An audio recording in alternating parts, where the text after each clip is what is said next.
G'day and welcome to Aussievision. My name's Liv, and join us on a magical journey where we're going to yap about not one, not two, but five national finals that are concluding this weekend. Finland, Malta, Latvia, Ireland, and Ukraine. I am joined here today by Craig, absolute legend. I am joined by G'day. Laura, who's a long-time contributor here at Aussievision, and also by a new face, Troy. And this is your first time doing something like this, isn't it? It is. Go easy on me. Well, welcome. I'm sure you're going to have a blast of a time. We've got a lot to get through today, so we're going to jump straight into Finland and UMK this year. There is a heavy favourite going into this. Let's just get it out of the way. Erica Vickman with Ik Kommer. Craig, what do you think of this one? Oh, I mean, it's just orgasmic, isn't it? I think that I wasn't that big a fan of Cicciolina back in the day. I thought it was fine, but perhaps a bit dated and cheesy. But something's happened to me in the last 5 years because now I also think this is really dated and cheesy, but now I really like it. It's musically more interesting than you'd expect. The chord progression is kind of a bit wacky, and I love it. But mostly this is just an excuse for like Erica Vickman to rap. And I mean, who doesn't want to see Erica Vickman vamp 3 minutes? I love this. I think it's one of the best tracks of the season by far, and I'm so excited to see it win in Finland this weekend. Laura, do you agree? Oh, I mean, she is performing very well in the charts, but you know who's also performing well in the charts? And that's Aina by Vivi, which I think is a beautiful song, lovely ballad. If anything else is going to potentially upset the Erica for the victory, I think it's that one. Um, it is just so classy, so beautiful, and I don't think Finland have said anything like that in quite a while, so it would definitely be something different for them. But my personal favorite is Ich komme all the way. And Troy, what do you reckon? Oh, look, it's big, it's bold, it's brash, it's everything that we know about Erica Vickman. She's giving her usual sex positive self, but she's dialed it up to 11 for us. I think, though, that the live singing will be a big factor. But in saying that, I think, it's a shoe-in. Yeah, I mean, this is definitely hers to lose. She's first in the odds, first in the Aussievision rankings, first in like all the fan polls, right? And I feel like you just like give her a solid color and a stage and whoosh, just watch her go. Like whatever she's on in life, I need some of that because like she just brings this next level to everything she does. And since the Pink Latex and Bears in 2020, she's become an even bigger artist in Finland. Like she's just so loved and well known. So I think it would be quite an upset if she didn't actually get this. But moving on to another one that's caught the eye of the Aussievision team, Nia River and Nightmares. I'll start with you, Troy. What do you reckon? Oh, look, I love a Euro dance pop throwback. So I'm all over this one. I think that though, uh, could it be a bit dated in a crowded field? I do love the sound, but I also think if it is good enough to get up and over the line, would it stand out in again another crowded field at ESC itself? And so I do wonder if maybe when you compare it to some of the really big hitters that are at UMK this year, if it's really going to sing through. Do you agree with that, Craig? Oh, 100%. I mean, I enjoy this. I enjoy listening to it, but there's a lot of sort of up-tempo female pop in this, especially now that a certain act is no longer appearing in the lineup. Yeah, and I do get concerned that, Erica Vickman has a point of view. I'm not convinced that this has much of a point of view except being a bit dated. So I think it's really, I think it's good. I enjoy listening to it. It's on a playlist, but do I necessarily want to see this at Eurovision? Not convinced just yet. Fair enough. Laura? Yeah, I'd have to agree with that. And I think additionally, vocally, it's a very risky song, high risk, high reward. Like you've got some really, really big notes there, really high notes. And if she can pull it off, that might be enough to wow a crowd, if others falter in the vocal stakes. But likewise, if she misses them, it would be game over for her. Yeah, I feel like this needs like the kitchen sink of staging to somehow upset some of the other, probably a bit more catchy entries that are just better rounded generally. I do like the fairy tale aspect to this, and I recently did a playthrough of Wolf Among Us, and this was playing in the background, and I was like, oh, this works quite well. But yeah, I agree. It's just probably not quite big enough to take out this competition. But another female entry that's caught the Aussievision team's eye is Goldilocks and Made of. Craig, what do you think of that? Everyone on Twitter was talking about how this lady was from North Korea, and it got me really confused for a good 2 weeks there. And now that I found out that she's not from North Korea, I'm a little bit underwhelmed by the whole thing. It's kind of like it's a reasonably fun pop entry. It's a little bit more alty than the other ones, um, but ultimately, I just don't know if there's much to hang on to here. And most of what I do like about it is sort of the cool video. So again, I'm just struggling to see this beating Erica Vickman in a televote or a jury vote, frankly, on the night. Yeah, it has some stickability issues for me. Like it kind of is pleasant and it just washes over me for those 3 minutes. And then as soon as it's over, I'm just like even right now, I'm having trouble actually recalling anything. And I've listened to the UMK songs about 10 times through now, and I still just can't shove it in. It's music to listen to while you're doing the ironing, I think. Yeah. What do you reckon, Troy? Uh, I'm going to take a bit of a different take. I really love this. I think that uh, it's a great indie-inspired track. I think that it would fit right at home on Triple J's Hottest 100. She's based out of Berlin. She's got a lot of Berlin influences coming through, but she also cites in some of her interviews that she's really inspired by our very own Tame Impala, which I think is really cool. So a bit of an Aussie connection there, and probably if you listen to it again, you might hear some of that kind of vocal styling coming through. But I kind of agree that the film clip is really what makes this song sing and pop. And I think if they could bring that concept from the film clip over to the stage, it could be a really wow moment. Damn, Tame Impala. My opinion just went woo. Anyway, Laura. Yeah, I do think that the indie angle it is definitely a huge point of difference, especially in this reduced field, in this reduced lineup.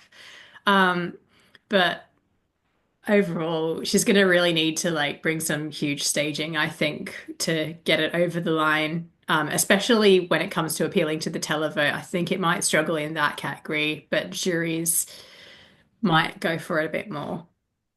Rightio. So I think we're all pretty much in agreement. This is Erica Vickman's to lose unless someone has like the most amazing staging concept ever. So let's look at what was everyone's personal favorite? You know, not what we think is going to win, but like if you had to listen to something 100 times, what are you listening to? Laura. Oh, ich komme 100%. 100%. Craig.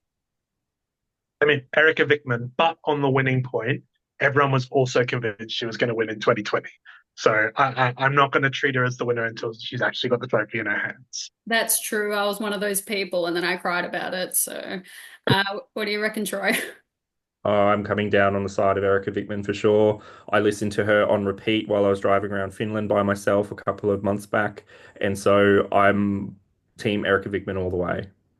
I too am team Erica Vickman, but if I had to give a notable second place, it'd be Nelly and Matula. I love that delicate little tune and Agreed. I'm really into that. so special.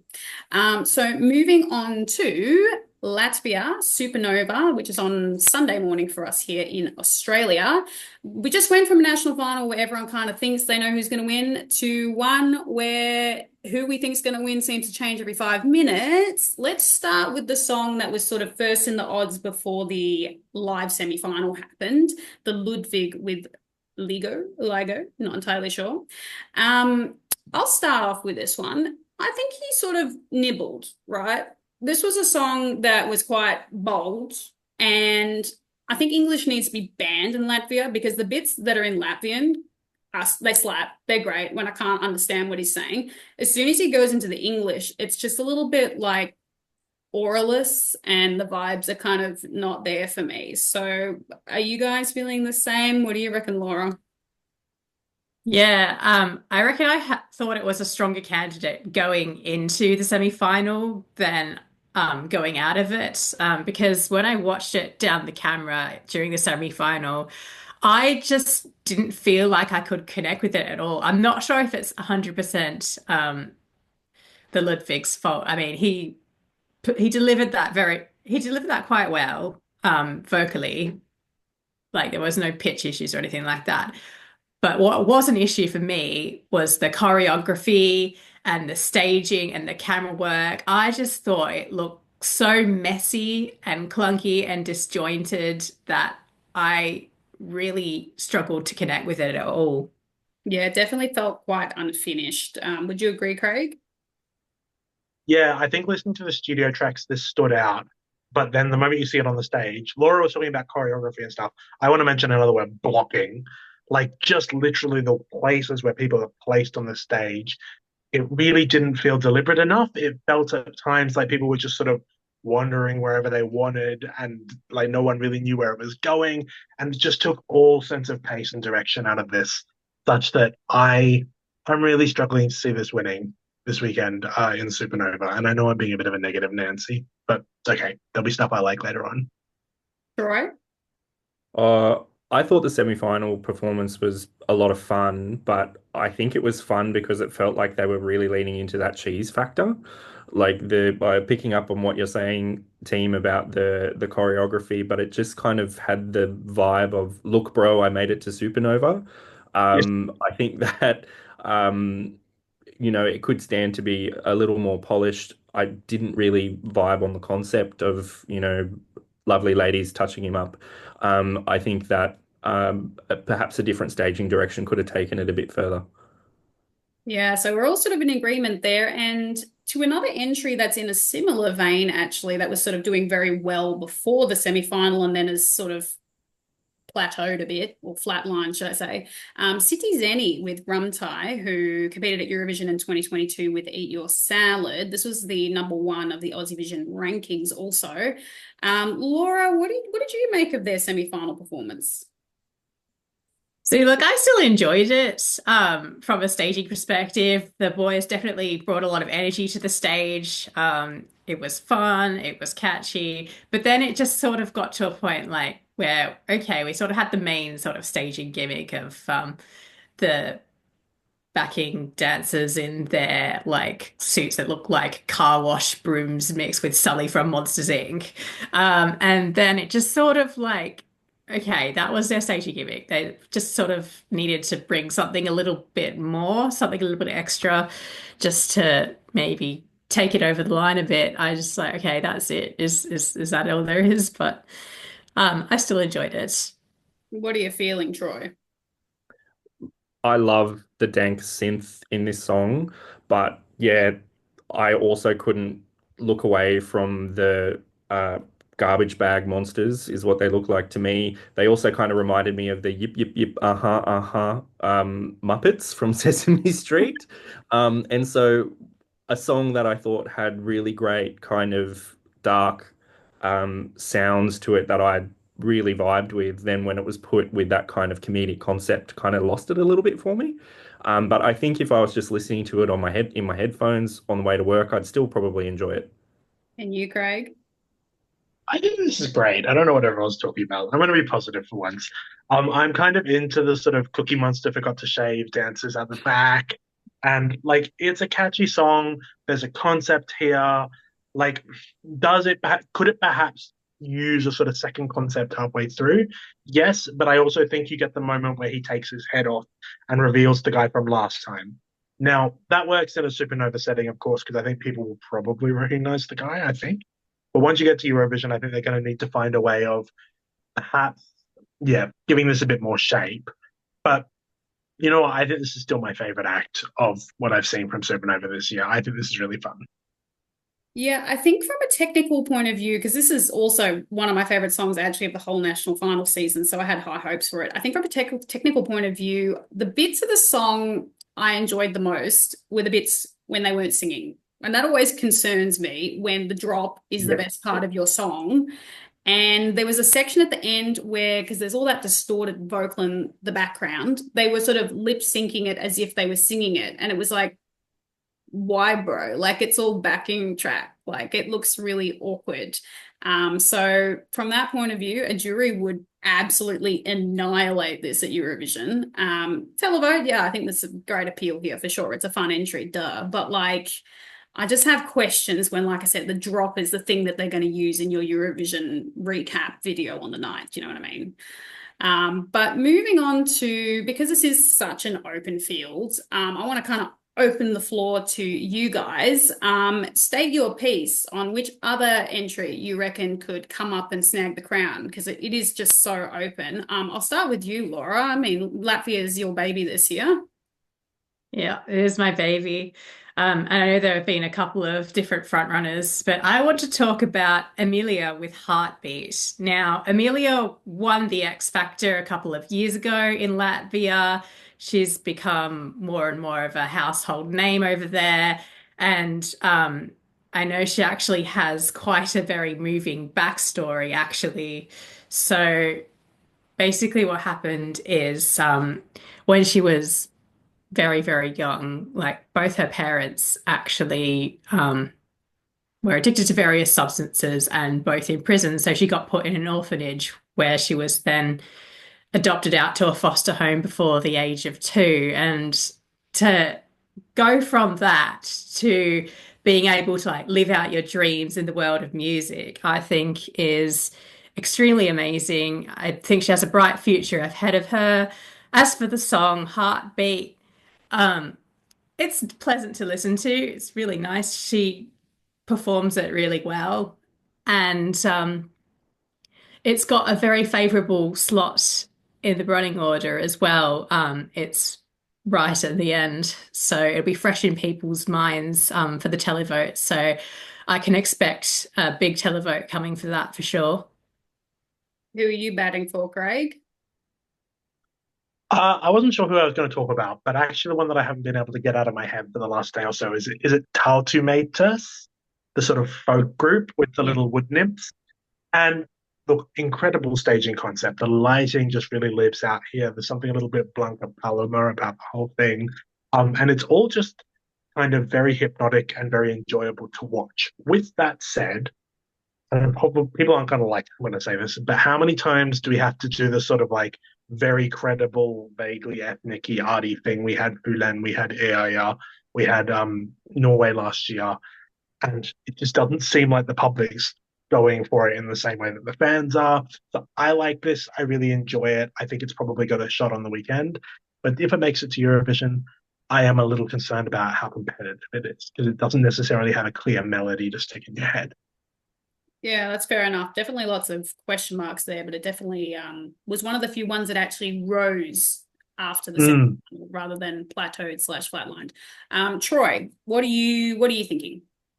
I also like Heartbeat by Amelia, but I did want to give a shout out to Greta and her song Monster, which unfortunately won't be making it through, and obviously has no chance of winning. But I adored this song before, unfortunately, she had to withdraw due to health reasons. And so I just wanted to say we did love it, and we hope to see her back at Supernova at some point in the future.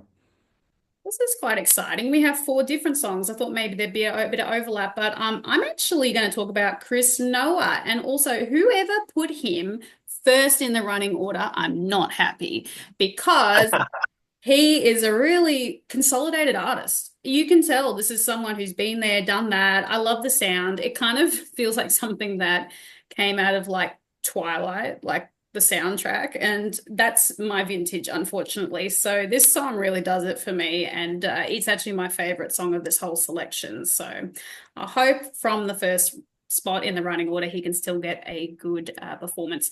Moving on to and going backwards in time a little bit, Eurosong Island, which is going to be on Saturday morning in Australia or Friday night in Europe. There's one entry we really want to talk about. It is Bobby Arlo and Power Play. Laura, I'll let you kick this off. All right. Oh, this song is really great. I really like it. It's really punchy, it's really edgy, it's quite catchy as well. I will say like the drop is amazing. The drop slaps. I wonder if Liv, just highlighting on some of your previous points, it could be the thing that ends up going in the recap. If Ireland should have learned anything from last year, now is definitely not the time to play it safe. Now's the time to take a risk, swing for the fences, because you never know, you might just come top 10 again. Who knows? Roy, do you agree? I definitely do agree. I think that this is definitely the most contemporary sounding song on offer out of Ireland this year. I think that the studio production's really slick and quite sophisticated. And in saying that, I'm really keen to see how that translates across to a live stage environment because some of that might be challenging to pull off, that kind of close feel that it gives you, that kind of intimacy, while at the same time being quite, um, I don't know, edgy. I'm wondering how they'll pull that off outside of a studio environment. And you, Craig? I think this is quality, but I don't know if it's for me. I think it's very heavy on the synths and the electronica and stuff. And I want something. I think there are other acts in this national final that give me something that's a little bit more natural sounding or like acoustic sounding, which is more my vibe. But with that said, I think this is very good. It's very credible. And if they pick it, I wasn't that convinced by Bambi Thumb to start with, but by the time they got there, I was. And I can see this doing the same thing. One concern I'll flag is that, as with Bambi Thumb last year, I think everyone has forgotten how small that late show stage is and how bad the sound engineering often is on that show. So whether they're able to do this justice, I think is a really big question mark ahead of Saturday morning. So I'm not necessarily saying this is definitely the winner just yet.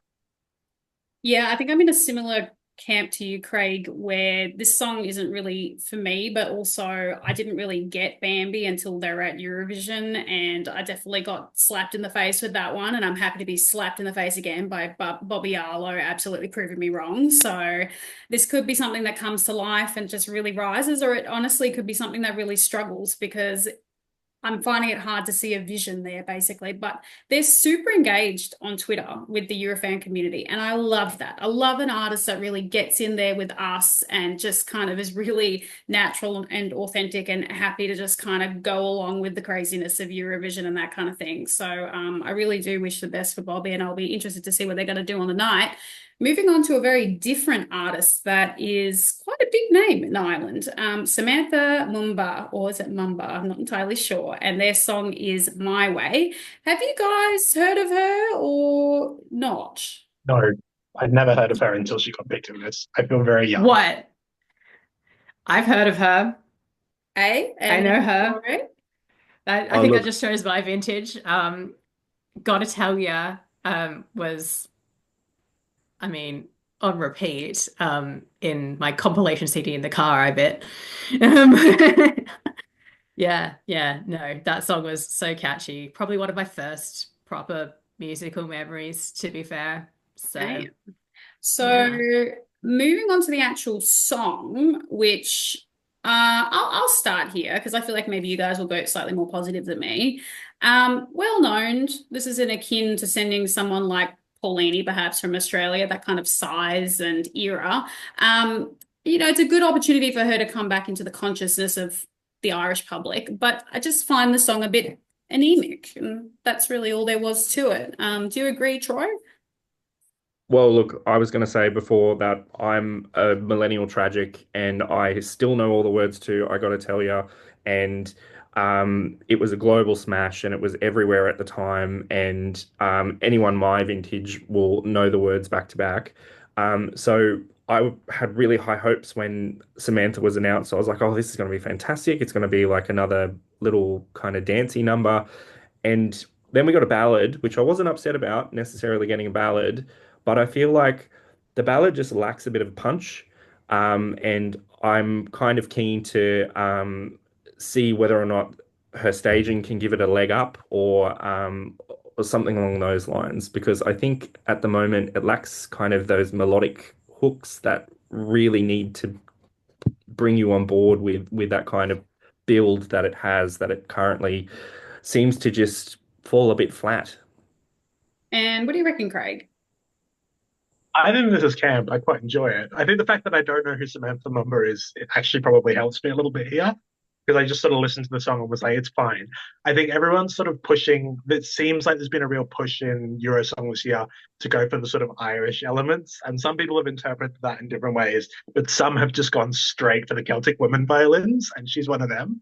And so I am here for Celtic women violins. It's very camp. I think she'll probably sing it best, not better. She's fine on the studio track, but I suspect she's probably going to bring a couple of extra gears on the night. And you know what? I think this is fine. I quite enjoy it. And the song for you, Laura? Yeah. Look, when I was having like big hype and anticipation, I know initially I was maybe a little bit underwhelmed because it's not quite on the stakes, I've got to tell you.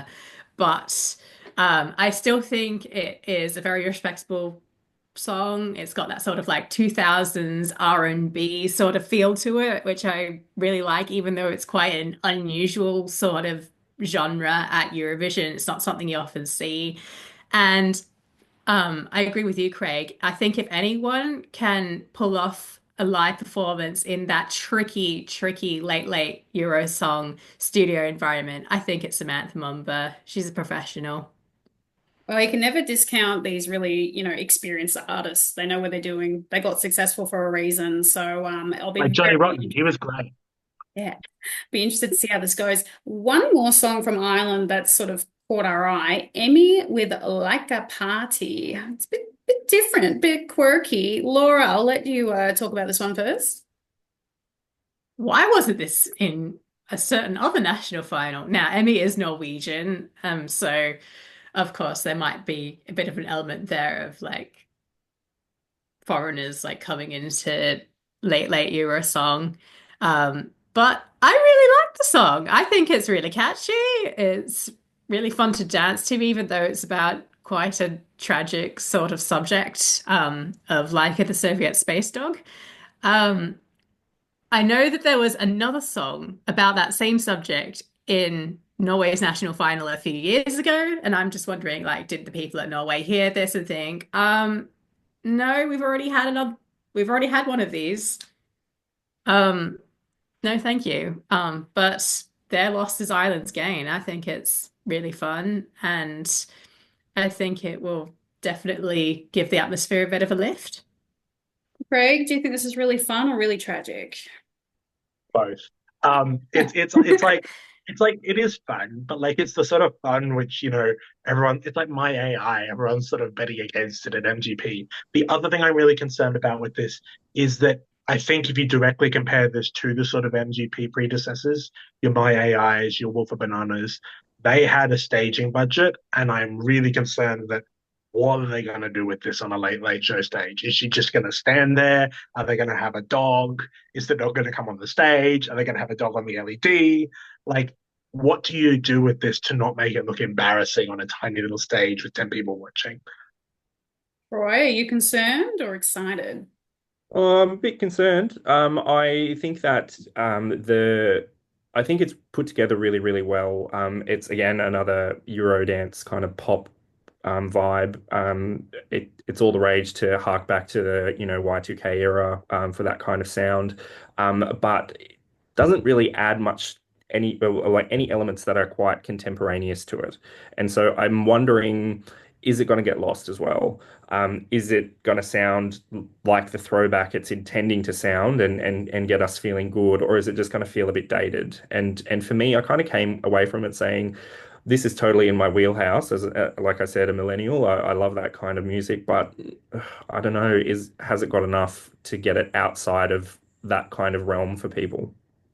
Yeah, I'm going to be totally honest here. I listened to this song about 10 times without actually digesting that one, this is Emmy from Norway that I do actually know. Two, the song is about a Soviet space dog. And then once I actually worked those things out, it went from being like in my bottom two to my top two. Just I was like, okay, I get it now. This is great. This is so like funny. Like one lyric that really stuck with me, and it's like, if she didn't fly, nor would you and I, a forever hero for humankind. I mean, what a sentence. Who does that? I love it. As for Eurovision, this would have to have the cutest campus staging ever, I think, to have a chance. But honestly, I'd be here for it. Speaking of having a chance, without any idea of staging yet, which is almost non-existent at Eurosong anyway, who do we think is going to win? I'll start with you, Troy. I think Bobby's going to win. I know that's a bit obvious to pick, but I just think that it's a really contemporaneous sound. I think that um, because of that, it's got radio legs. I think it could end up being a hit song outside of the Eurosong kind of environment. And I think the only thing that could potentially hold it back is what happens on stage. So I'm putting my vote behind Bobby. Laura? This might be another risk, or maybe not, because it seems to be the popular choice, but I'm also putting my vote behind Bobby for Craig, are you similar in Bobby reasons. camp? Um, I'm gonna say Samantha Mumba. I think the public will eventually come to her. Like there was no one of this apparent stature. I don't know who she is, but apparently she's big last year, and I just think that the public is gonna see the name and vote. Well, I'm going to be a bit annoying and mention an artist we haven't even talked about yet, Argy, and Run Into the Night. This is one of those really classic Irish, Celtic-y, folky, poppy type songs. And I'm going to say that the public is going to have a bunch of songs. They're not going to know what to choose because everything's going to be too similar. And then they'll just lean on what they know. And I'm going to be negative. I hope they prove us wrong. Prove me wrong, Island. But I'm going to say, even with the momentum they're having, they're going to be like too scared to try it twice. And then they're just going to be like, send that. It's got like tin whistles and stuff. Alrighty, national final number 4 of the day, Malta and MESC, which is on Sunday in Australia, Saturday night in Europe. We don't really have the full picture yet on this one, unfortunately. So there's been one semi-final that we've seen. I think the second semi-final is happening tomorrow morning for us, and then the rest. So it's a bit of an incomplete picture. It's a work in progress, but we're going to chat about it anyway. There is one entry that really stood out from semi-final 1 that we want to talk about.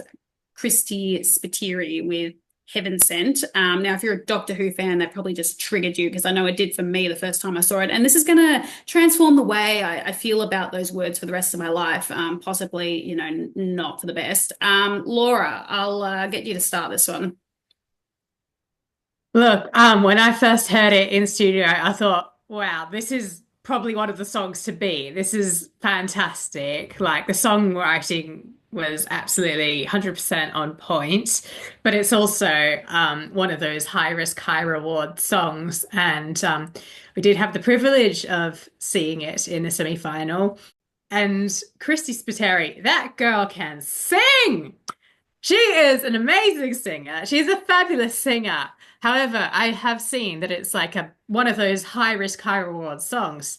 A lot of money notes. Very difficult song to sing. A lot of transitions between like chest pop voice and like head opera voice going on there. Um, and I thought she performed it really well. However, I did think that there were a few moments where I'm not sure if it was the backing track or the songwriting. I did feel she felt a little bit exposed, but that's probably one of the only knocks I have on it. I thought she performed it really well. What's your impression, Troy? Look, as far as classical kind of singing pop crossovers go, this is probably one of the better ones. Certainly not my personal taste, but in saying that, I watched the live performance from the semi-final. I thought it was really good. I think, maybe picking up on a bit of Laura's the vibe read that you had. There were a couple of moments where I thought there were a couple of pitch issues that maybe got in her head a little bit.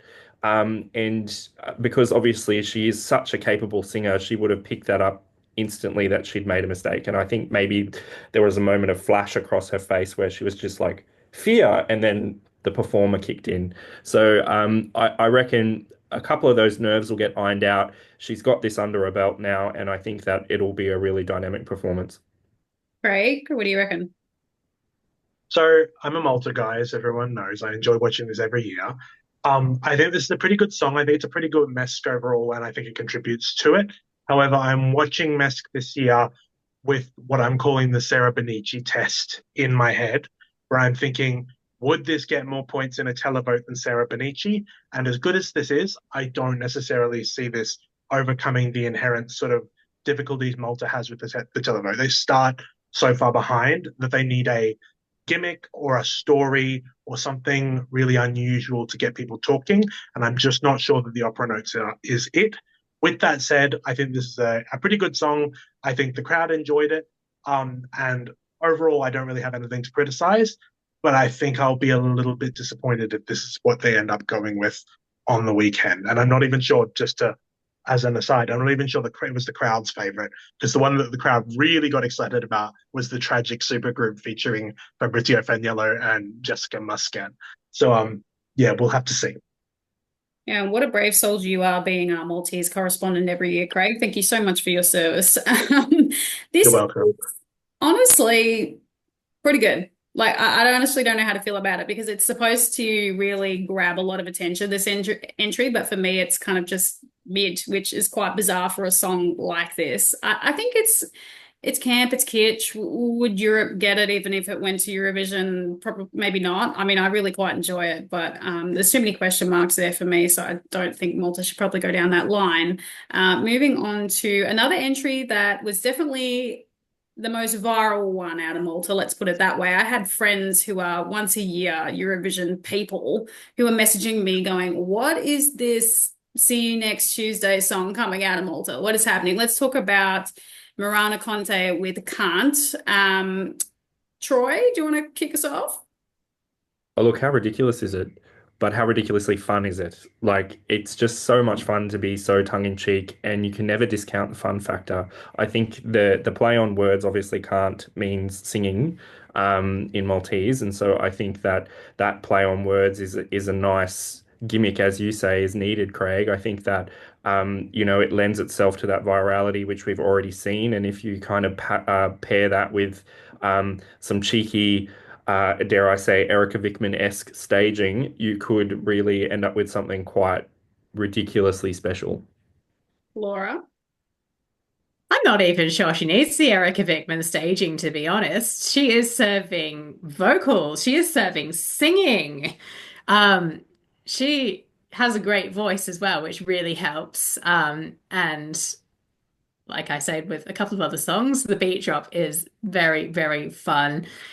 And it's probably my personal favorite out of all of them. And fun fact, I'm going to Malta on the weekend. I'm going to be in the MESC audience. I can't wait to see this live.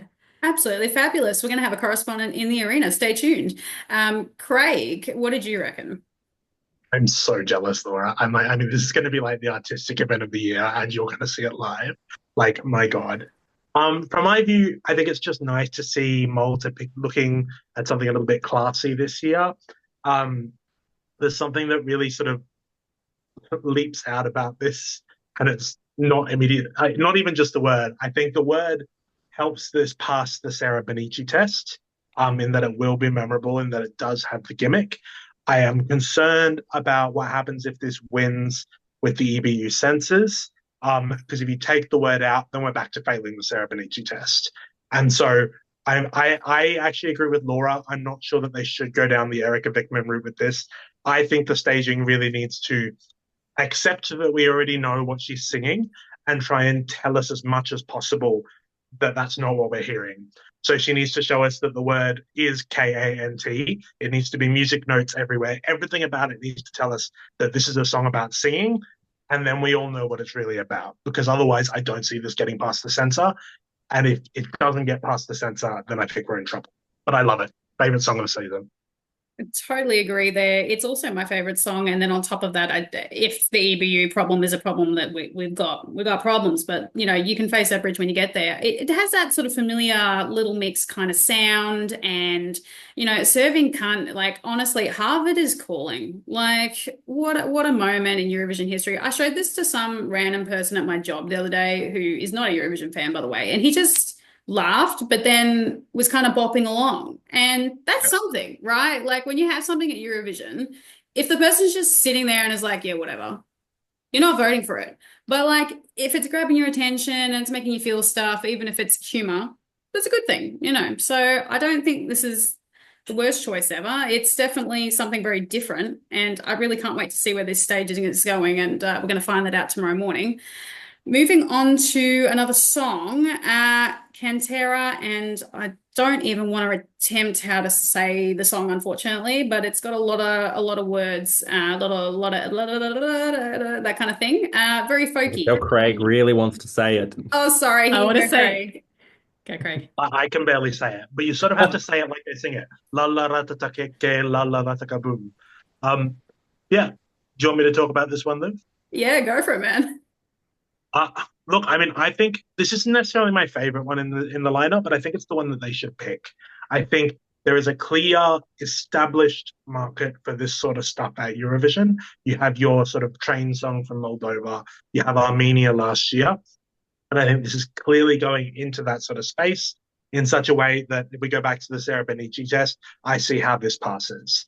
It'll be interesting to see what they do with it on stage, but if they can just sort of bring the sort of, you know, old man traditional folk party vibes, I can see this being a lot of fun, and I can see it being the sort of thing that actually makes a televoter pick up a phone, which I think doesn't necessarily apply to a lot of the other fan favorites in this national final. So I'm giving a big yes to La La Ratataka Ke La La Rataka Boom. That's a fair assessment. Laura, did you want to have a crack at the song title before chatting about the song? Oh, you really have to say it like you're singing it. I can't say it without singing it, like la la ratataka, la la rataka boom. Yeah, that's so much fun to sing, so much fun to say, and so much fun to listen to, honestly. Like Craig said, there's definitely a market for it. If they can bring the old man party folk vibes. It also reminds me a bit, I'm half Italian, mind. It reminds me a bit of a tarantella. But when I first listened to this, I'm like, oh, what's so special about this? It's just a tarantella. But I reckon it'd be something unique for a lot of different people and really leading into Maltese culture there. So that's always a plus in the Eurovision book. What do you reckon, Troy?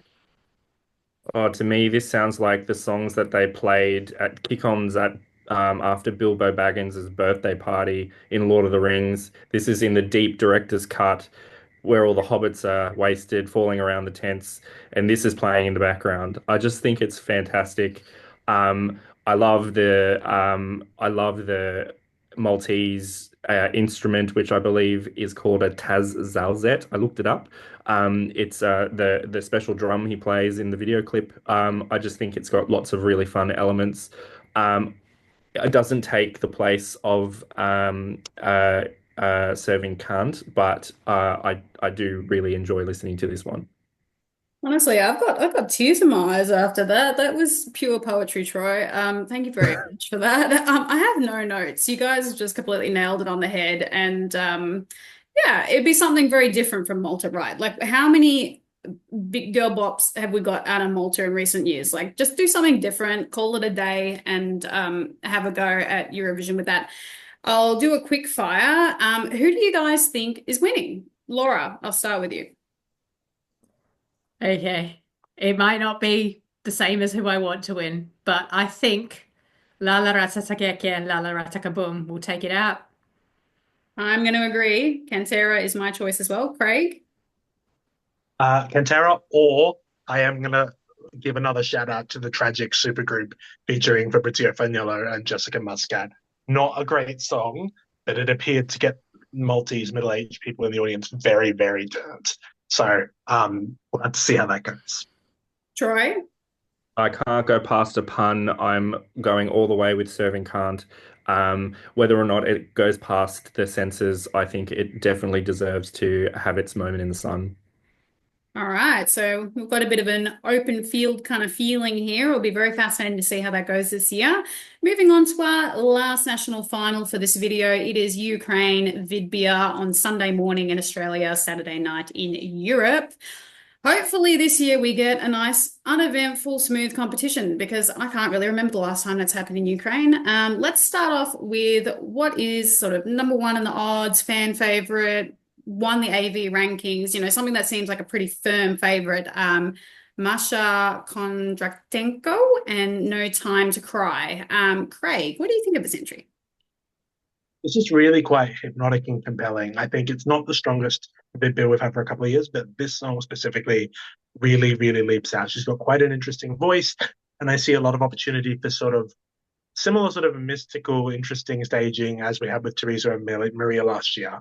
With that said, that comparison to Jerry Heil and Aliona, I think perhaps exposes that this doesn't have the same sort of oomph behind it. It doesn't really have a moment that really takes it, that would take it to the next level in a live setting.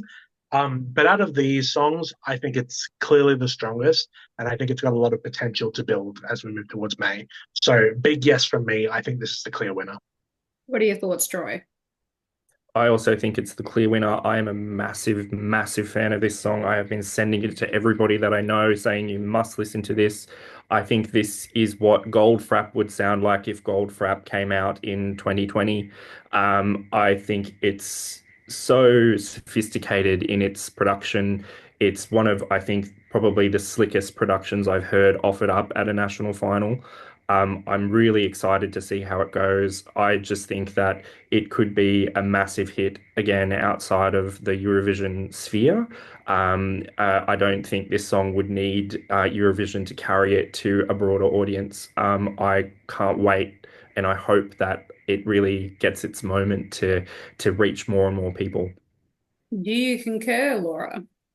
I also concur. This is art. It is sublimely produced. The visuals of the music video are stunning. I really hope we get to see them replicated on the stage in some way. And Masha Contra Tango. I'm going to talk about the lyrics for a second because, like, I know sometimes, like, when English is not your first language, like, sometimes the lyrics can be a little bit questionable. But, like, who comes up with a lyric like milk and water faces? That is just poetry. And, like, that's your second language as well. Yeah, I'm going to go agree Stunning. with you there that what really stood out for me is that it's such a good use of both Ukrainian and English in this song. You know, it doesn't, it just took the best bits of both and kind of chose the right times to use it to really get the message across. And I do like that the message is there without it completely like bashing you over the head with it as well. So I enjoy that. You can just envision some kind of really special dark and gritty staging. Like if there's something Ukraine does well at Eurovision, it is just bringing innovative staging that is just memorable and something you've never seen before. And you can just totally imagine that this could have a really great concept behind it. She's absolutely stunning. I think this is 100% hers to lose at this point in what's been a bit of a weaker year of Vidbir. I'm so excited to see what this one's going to look like. But moving on to a returning artist, Finca with Cultura. Quite a fan favorite back in the day last time she competed at Vidbir. Laura, what do you think of Finca this year? Oh, I really like Cultura. I know it's not quite 100% the same vibe as Dovbush. I know Dovbush was all about like loving a strong soldier who can take care of you, that sort of thing. And then Cultura is about just like being proud of your culture, which is also great. But I've been playing this in the car on my drives. It absolutely passes the car test. And I think it's something that I can see a televote really going for with all those Ukrainian flutes and instruments mixed with like modern, like really bassy sort of like hip hop production as well. It's really, really cool. I really like it. What's your thoughts, Craig? So when we had Dogbush a couple of years ago, I remember thinking that I liked sort of the first 40 seconds of it and then felt like it just did the same thing again for the rest of the song. And that's kind of how I feel about this again as well.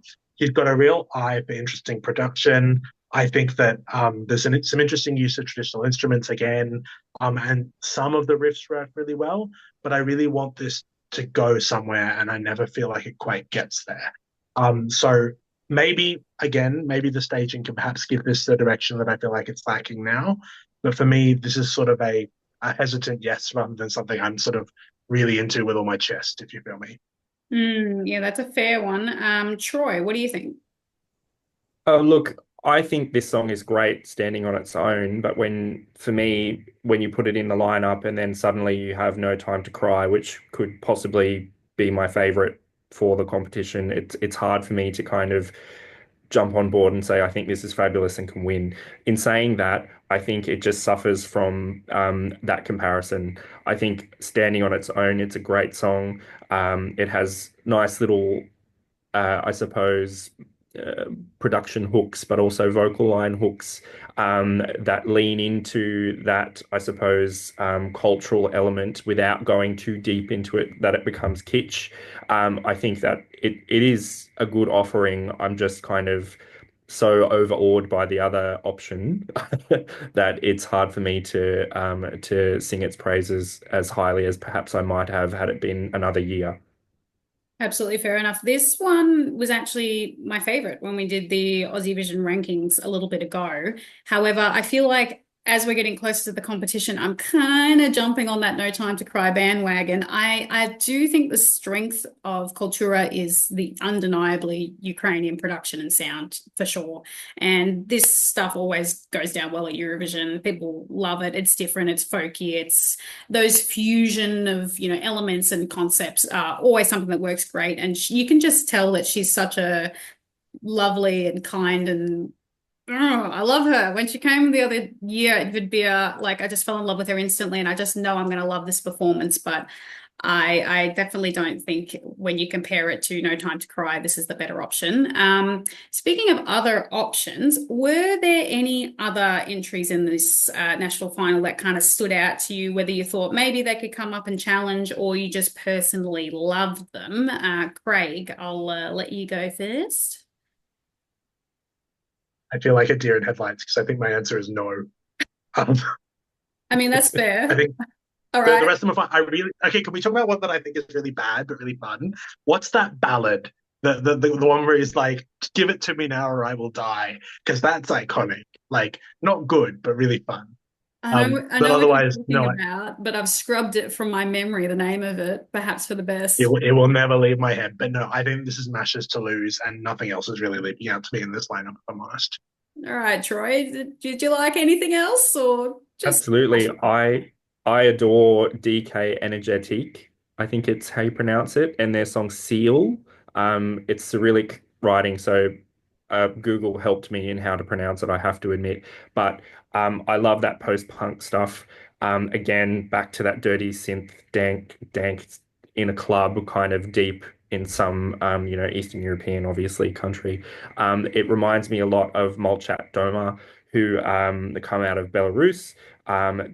They've with that sound cut across the globe, in particular circles, probably not mainstream success, but they are definitely one of the alt successes of recent years, and it just leans into that 80s-esque moment, and I'm here for it. Laura? I actually have to agree with Troy, but I would like to give a shout out to one that maybe I don't personally enjoy, but definitely stuck out to me. And that's Ziffer with Birds of Prey. Um, yeah, he's got that sort of Jacob Collier sort of like harmonization thing going on. There's a few bits that really stick out in the choruses.